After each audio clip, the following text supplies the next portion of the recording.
புதினா ஜூஸ் பண்ணலாமா? வீட்டில் வளர்ந்துருக்கிற புதினா வச்சு அப்பப்போ பிரியாணிக்கும் நெக்ஸ்ட் வந்து டீக்கு கூட நான் யூஸ் பண்ணுவேன். இன்றைக்கி பாப்பா வந்து புதினா ஜூஸ் போடலான்னு சொல்லியிருந்தா. அவளுக்கு என் பையனுக்கு எல்லாருக்குமே வந்து புதினா ஜூஸ் ரொம்ப பிடிக்கும். லெமன் ஜூஸில் தான், பட் புதினாவை ஆட் பண்ணி குடிக்கும்போது கொஞ்சம் மொஜிட்டோ குடித்த ஃபீலிங்காக இருக்கும். ரொம்ப ரெஃப்ரெஷிங்காக இருக்கும். உங்கள் குழந்தைங்களுக்கும் கொடுத்து பாருங்கள், கண்டிப்பாக லைக் பண்ணி குடிப்பாங்க. அப்பப்போ புதினாவை கட் பண்ணி எங்கள் பாப்பாவை வந்து கூட்டிகிட்டு போயிடுறது. அவள் ரொம்ப இன்ட்ரெஸ்ட்டாக இருந்து கட் பண்ணுவா. கூடவே ஜூஸ் கொடுத்தாலும் ரொம்ப இன்ட்ரெஸ்ட்டாகவே குடிப்பா.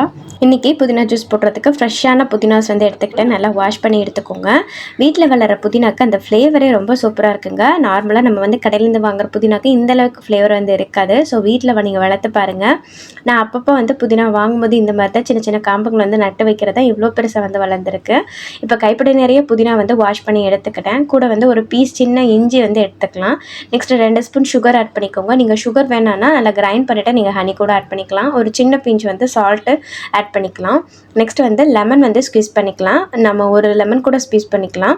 ஸோ குவான்டிட்டிக்கு ஏற்ற மாதிரி நல்லா இப்போ வந்து கிரைண்ட் பண்ணிக்கலாம். கொஞ்சமாக தண்ணி ஊற்றி நெக்ஸ்ட் வந்து ஃபில்ட்ரு பண்ணிவிட்டு குடிச்சு பாருங்கள். கண்டிப்பாக உங்கள் குழந்தைங்களுக்கு இந்த புதினா ஜூஸ் பிடிக்கும். ட்ரை பண்ணிவிட்டு மறக்காமல் எனக்கு கமெண்ட்டில் ஷேர் பண்ணுங்கள்.